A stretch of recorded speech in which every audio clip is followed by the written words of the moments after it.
Hello, lovelies. Did you miss me? Unfortunately, I am back. You no longer have Donald or anyone interesting in this chair. You've got me. Back from Japan. It's been great fun, and we're back now. The day we film this is actually the day before PAX, but we still have plenty of great games to check out. We have Daemon X Machina. We have an interview with Woody Woo, who works for the Adelaide Football Club, as well as Meta Esports. And we also talk about Final Fantasy and whether you should play Final Fantasy XIV. Jump on that caboose and jump on the train that is Final Fantasy XIV. I've just got back from Japan. I can't escape these Japanese games. So let's just keep on going, and we'll go straight now with something completely different. Hello, welcome to Fireside Reviews. My name is Liam, and today I am talking about a TV show that was very popular when it came out, and I watched, which was Community. It was about a band of unlikely sort of friends who form a study group at a community college. I remember watching it and really enjoying it for multiple seasons until finally the weight of its sort of self-referential nature kind of caused it to collapse. I think most people remember, the first paintball episode or remember enjoying it and then, I never did see how that ended. I've actually gone back and watched all of it and I can definitely tell you that there's a spot, season 5, episode 4, but that's where you should stop. That's where the first major cast change happens, and that's a good time to stop. But the actual show until that point is definitely worth your time. It is funny. The different sort of relationships between the characters, like any sitcom, is enjoyable. There's some love triangles. There's lots of in-jokes. That they do, as I said, do get a bit too meta with it, but that sort of becomes worse as it goes along. There's definitely 3 or 4 enjoyable seasons in here. So maybe check it out. Well, after that, Shanji gets in the robot with Daemon X Machina. Let me start this off with a few questions. Do you live in Japan? No. Do you want to move to Japan to play mech action games? Yeah. Then I'm probably not talking to you because you've already likely bought Daemon X Machina, the new mech action game for the Switch. Unless, of course, you haven't because you've gotten so tired of the endless DLC for the Gundam Versus series. If that's you, then I'm talking to you. Daemon X Machina is the love child of Kenichiro Sugita of the Armored Core series and famous mech designer Shoji Kawamori. This already gives it a fair amount of prestige, and in some areas actually lives up to that prestige. The gameplay is fast-paced without making it too difficult to keep up. Your mech has a targeting stat, which is basically an auto-aim, with that you can either focus on or ignore, giving that kind of extra element of gameplay change. And you can customize your pilot, which almost makes it as customizable as the mech itself, albeit mostly cosmetically, except for the upgrade tree that makes you more machine than organic, your actual whole body, which would have been nice if they incorporated in the story. That said, the story is where the game actually stumbles on its own momentum. You get introduced to a large roster of characters early on in the game, although none of them you really get to know too well. While the story you get fed is pretty intriguing early on, it starts becoming pretty obvious what's happening, and a few interesting things that get discussed early on, left on the wayside later on into the game, and the far less engaging main story arcs become the focal points. With that said though, the gameplay is still fun enough to carry it through the story. And the mech action genre has had a fairly dry period at the moment, and while the story doesn't hit the tops of your Gundam Macross series, it's still a good release into the genre. And if you have a group of friends interested in playing this game too, it also features a small number of co-op missions, which are a bag of fun. And if you are living in Japan, or maybe visiting Japan, just go to the arcades, okay? So, Daemon X Machina, as far as the game goes, had a very interesting development cycle. It had the demo, how early was the demo? Like, was it 6 months ago, where they actually integrated some of the things that people complained about in the demo into the main game? Did you play the original demo, Shani? Actually, I missed the demo. I did get to play the prologue demo, which came a week before. It was like a week or so, yeah. And then you could just go from the data straight from that demo straight into the game. Okay, so you could carry over. Yeah, okay, but the prequel is, well, not the prequel to the demo, but the original demo was, something I missed personally, but I was still pretty keen for this game. Well, because it was a thing of, like, you mentioned in your review that stylistically the game looks fantastic. Like, I love the choice of the way they make it look good on hardware as undercooked as the Switch, you know what I mean? And, like, the way they've made it look really great, and it seemed fine, but the missions in that were really, really repetitive, and it seems like they seem to have addressed some of that, like, in the rest of the game. There's a little bit of that, but it's more that, a lot of those demo, I probably didn't get some of the boss fights or like even just the more Arsenal versus Arsenal combat. Yeah. Like, that's where most of the like more depth of it comes in. A lot of the early missions are pretty repetitive. You're versing just robot AIs that like just either stuck on the ground or flying around, but not really smart in a sense. Yeah. Whereas once you get into more further into the game, you're actually versing, you know, enemies that are dodging around, firing missiles at you that are lock on that, you know, you're supposed to dodge specific ways, blah, blah, blah. Or, you know, you're versing more melee combat-based stuff that you have to build around to, like, you know, fight against. Yeah. So what are your thoughts on it, Cardi? Because I know that, like, it's one of those games that kind of, it really, it's not like it came out of nowhere. It's just when I remember when they announced at the start of the year, it was like, what the hell is this? And then they're like, oh, by the way, here's a demo. You can play it now and tell us what you think. It's kind of ballsy that they announced and gave so much screen time in the latest, like, last few Nintendo Directs. Because again, it is by definition a very niche series, mech combat. And even though like Armored Core is a series that's been long running, everyone just wants From Software to make Souls games now. So it's like, well, we gotta go with the spiritual successor, and it's everything that it needs to do. Like it has a non-existent story, but I mean, for the people playing the mech games, they're playing for the cool designs, the fairly tight combat, and despite the fact that it's like a repetitive mission structure type of game, it kind of harkens back to the old kind of days of the PSP and PS Vita, where you've got those games and you've got those missions that you constantly play over and over again. And the gameplay loop is as gratifying as it should be, and it needs to be. Well, I guess the one thing that's cool to me is the fact that you can jump out of the robot. Do you know what I mean? So it's like you can go on foot as well. Like again, it really does show you that they put a lot of time and energy into it. Because if anything, these are the kind of games you used to go to your Sony platforms for. You brought up the Vita, and I just think if anything, it's another sign that I don't know, people are getting a little bit in on the Switch now. You don't think so? It's just the Vita is the Switch is the new Vita. That's honestly what it is. It's not the final form of the Vita. It's basically, it's not that it's switching from, you know, Nintendo to Sony. It's literally going, Sony doesn't have a platform.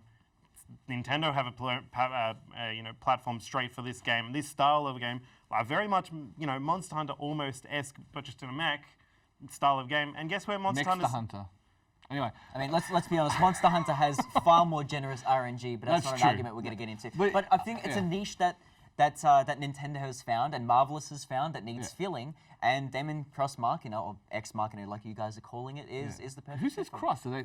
You're doing the Sony. The Japanese. It's a Sony joke. Okay. Okay. Because I don't think it's exclusive to just that. Obviously, VNs and stuff have started coming over to Switch as well. Again, because Sony seems to be censoring that stuff. I guess the main thing is it suitable? Like in your review, you specifically call out a lot of these people who play these Gundam games, and they are an obsessive sort. The people who play Gundam versus. They find it a bag of fun. A bag of fun. Bag o' fun. You're not anything from this today. So let's actually just. You didn't finish your question. I know where that question's going, but yes, it is very much more based around a more bigger audience than just those fans. That said, those fans are going to have a lot more fun probably in this game because they're going to be designing their mechs around more stylish looks rather than just stats. Because that's the thing. So it's going to be about like making you look like a sick as well. Like, you know, I nearly said a word that I can't say even on broadcast television. But to make you look sick as well, because that's what it strikes me as like, I've got this one, but now I've got this one, but it's also in this color with this style. Like the one thing that's probably it's missing in a sense is kind of like almost transformations or something like that. But you know, like you've got. You can't. I think that sounds even copyrighted. But you know, there's the colors, the deck decals. There's a lot of stuff you can put in your mech and customize it to make it either specific style that you want, or make it your own style if you actually are that creative kind of person. But I think you're just going to make it into a copycat of something else. That said, so just Unit 1. Either Unit 1. Let's be honest. I guess the main thing to take away from that is Shane, he not only recommends getting in the robot, he recommends staying in the robot, and he loves his mum.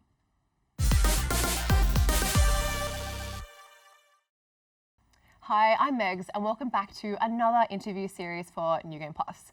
Most of you know that I regularly watch these segments. I'm super passionate about the Australian video games industry and everything that comes with it from a grassroots level. I love being able to highlight people that are in every category of the industry that are doing things to change and improve and engage new people and make massive waves to make Australia's footprint even larger on the worldwide scale over time. And with me today, we have Woody Woo from Adelaide Football Club, and he's actually working on a program called Meta High School Esports. Welcome to the studio and these beautiful leather couches. Yes, thanks for having me. Very premium, nice right? couches. Yes, very nice. That's it. Well, I really appreciate your time tonight and talking all things esports. But what I can't wait to uncover in a minute is more about the Meta High School Esports program. But let's start back where it all began and talk to me about your love of gaming and esports. Yeah, I mean, gaming probably started with my parents, actually, which is, I don't know if that's usual or not, but when I was super young, even back in China, they had this like some sort of Atari-ish-esque game system, and they played this two-player tank game all the time, so that's probably where it got started. But when we moved to New Zealand when I was around 5, after a few years, we got like the PS1 came out, and got a few games on there, nothing like too fancy, but when I got Final Fantasy XIV, that's kind of where it all started. The gateway drug. The Final gateway drug, Fantasy. Final Fantasy. Yeah. Yeah, so then I just got into like JRPGs, played a bunch of different ones. We got a PC shortly thereafter, and I got Warcraft, Nice. Okay. which eventually led into kind of the Dota mod in the high school years. Played a lot of Dota. Yeah, LAN parties, all that stuff with Nice. friends. It was pretty fun. So did you identify when you were playing with friends like LAN parties that there was more to collaboration and hanging out with friends? Like, did you have any friends that were online only and then you met them in real life or anything like that? I think not necessarily in those days. It was different times, I guess. Back in my high school days, it was more like LAN parties. Like you couldn't really play online. That's it. There wasn't like World of Warcraft was still a few years out. The internet wasn't as big as it is now. So back then it was like I played with my high school friends, immediate circle friends of friends, and we'd get together and play on LAN actually because we had to. Yeah, that's Not the only way to because do it. It was a LAN party. Yeah. Right. Because we needed the computers to physically connect up by cable. Otherwise, it doesn't work. That's very true. So you've always been a massive gamer, you've really been passionate about it. What turned your passion into a career? Yeah, so after Dota 2, I played StarCraft 2, and during a loss streak on StarCraft 2, I was playing at NetCafe with my friends. We got really frustrated. We Right. were just like, oh, this game sucks. Like, what's it all for? Yeah, Why do we even we're do this losing anymore? so much. It's not fun anymore. Yeah. And some other guy was playing this new game called League of Legends, which Right. we hadn't heard about, and we'd stopped playing Dota for a little while now already, number of years. And then we found out it was free to play, and we're like, oh, let's give it a go. And then from there, I kind of got into it, played a bit, slowly got into the game, and it was really around kind of 2012, season 2 of the League of Legends World Championships. At that point, I had kind of just gotten into League. I was a massive basketball fan at the time, and the World Championships was at the Galen Center in Los Angeles, which is like a sports stadium. So I was watching it in New Zealand, Auckland, my bedroom, and it's like massive stadium, sold out in under an hour, 10,000 person crowd. I was just like, this is like an NBA broadcast, except they're playing League of Legends and not basketball. Yeah, I think like This the is first time crazy. you see something like that with esports in a similar like mainstream setting, it kind of blows your mind in terms of like, wow, this is unreal. So I guess that the light bulb moment, I had that similar one too. Yeah, definitely. And then from there, I was just like, oh, I got so into it. I was like reading forum posts, reading about the developer because it was all run by Riot Games. And I was just trying to see, I just kept seeing like conventions, esports events and everything, all this great community and experiences, but on the other side of the world. Totally. So I was thinking to myself, oh, how do I get involved in this? I'm not going to fly over. That's a bit. It's expensive as hell, it's let's be expensive. honest. Like, It's expensive. yeah, So yeah. I started running small events at like local net cafes and started building a community around myself in Auckland just to try recreate some of that experience, build a small community. We did like online streams and online tournaments, offline tournaments. And essentially, while I was working my first full-time job, kind of like basic generic graduate role, I was doing this on the side on weekends, passion on weeknights. project. Yeah, the passion project. Totally. And we I did think it we've all got one here, to be honest.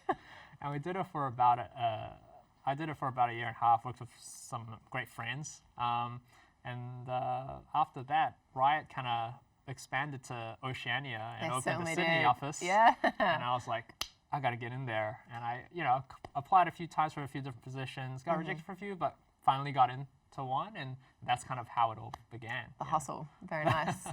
Well, I know I have 100 more questions, and I'm sure a lot of people out there also do. How can people find out more about Meta High School Esports and follow your progress and what's next steps for you? Yeah, so the best way would just be our website, www.metahse.gg. Great. And then you can register for email updates or follow our social medias from there. But that would be the best way. Perfect. Thanks, Woody. I really appreciate your time and taking 5 out to talk about the future of esports from a high school grassroots level. And I hope that it's a really successful program moving forward. No, thank you for having me. Thanks, Woody.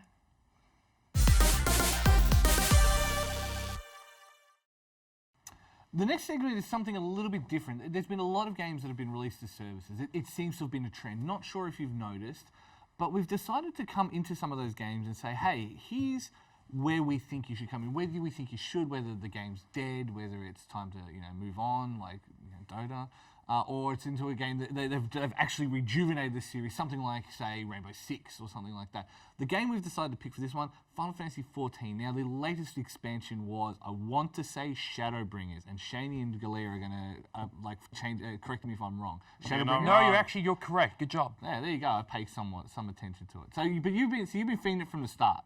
Yeah. Shani, Yeah. hardcore from the start. Well, not from the start, because I'm not going to lie, I did not play much of 1.0. Oh, that's what you So were if you want to go, if we're going to the start, that's the dark days. The start is the dark days. 1.0, it's a very long time ago, and we don't really look back that's on like those. 5 years ago now, isn't it, or something More like than that? that. Yeah, It's might Close to almost 10. yeah. Wow, there you So go. it's a fairly long-standing game, but like 2.0 is where the game was basically remade, relaunched, reborn. even. That was the Meteor, wasn't it? Yes, Meteor that's the from space. Meteor. Yeah, so Meteor drops on the end of 1.5, or I can't even remember what it's called. Then we have a fair big gap in time where they redevelop the game into 2.0, The Realm Reborn. Yeah. So it's a fully reborn game. welcome to Final Fantasy, Whoever. So we come into there, and the game just improves on so much. And that was a pretty good starting point, because 1.0 was pretty bad, and 1.x didn't really fix it much. 2.0 and so on forth, a lot of good things kept coming, and then we jump into what is recent, most like 5.0 now. Is it like 5.0? It's like 4.5 or something? No, It's 5.0. So we're basically almost actually 5.1. I believe we're at, as of filming, about a week or two away from Right, 5.1, which we'll talk about a little bit later. But this is where we're at the moment. It's a pretty good jumping point, because there is a fair few things that you can buy to get into skip zones if you want to. But that said, a lot of that early content is still really great to play through. So I was going to say that. So for you, Jamie, I guess, because you did have to play all of the early content. Yeah, didn't you? You didn't get to skip potions or anything. No. So my story is like I bought it around about Heaven Sports, around about 2016 or so. I dabbled in it for a little bit. Then I got a good PC. Then I'm like, okay, I'll get into this again. Didn't really work out. And then they announced, oh, by the way, there's near stuff coming to the game. I'm like, okay, now I'm in. I have to see this through. Of course it is, yeah. And so I played through the entirety of 2.0. So, and so you still thought it was all right content? Like, Look, it's fine. Like I think a lot of it is just reintroducing the world, kind of setting everything up for what is to come. And a lot of the lore is really, it's a cool world. I love kind of the setting. I love the lore behind it, but it feels like a lot of it's just like they kind of just have to remake everything. Like they're kind of like, we have to make something.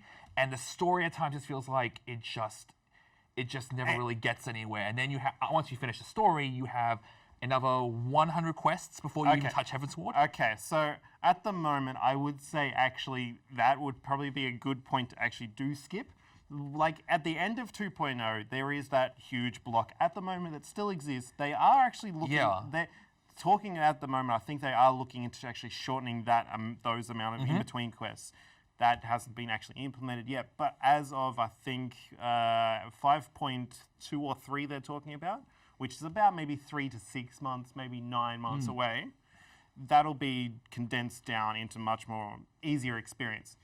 That said, still wouldn't say to not jump onto it now, because those first 100 quests at the start of 2.0, which is not like you're from your level 1 to your level 50, is still a fairly really good experience, and they may be compressing that, which may change the experience slightly.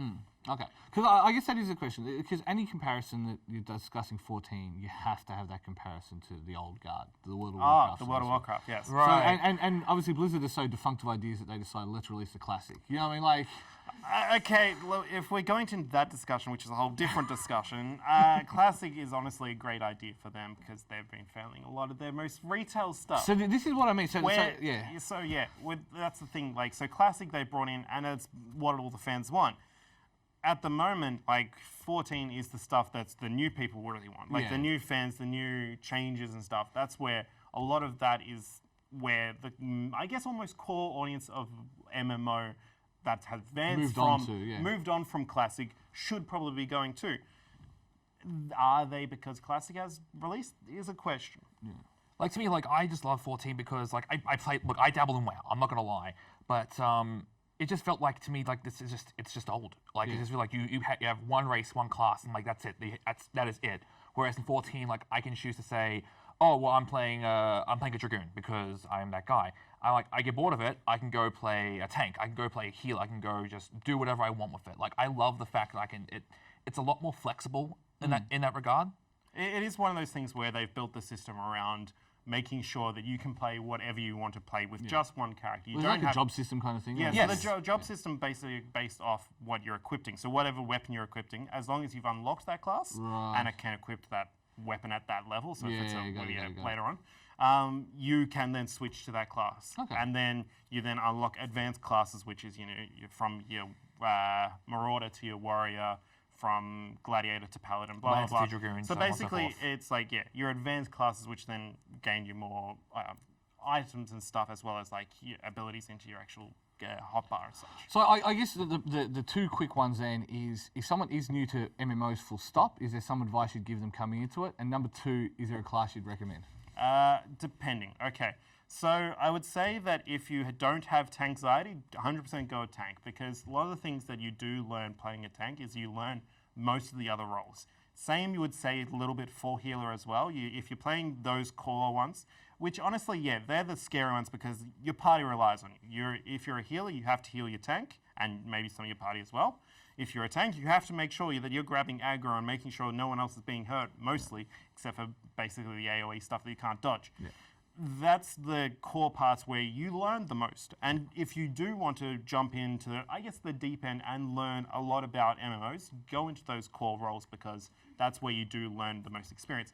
If you just want to dabble, DPS.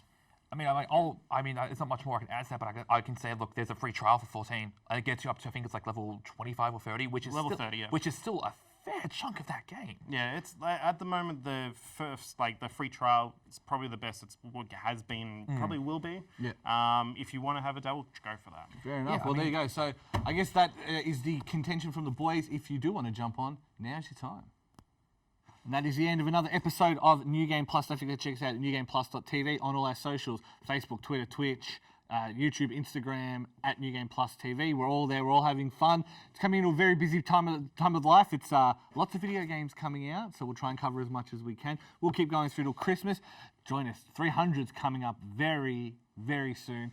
So we will hopefully see you guys then. And don't ask about the continuity. Just don't. Just don't.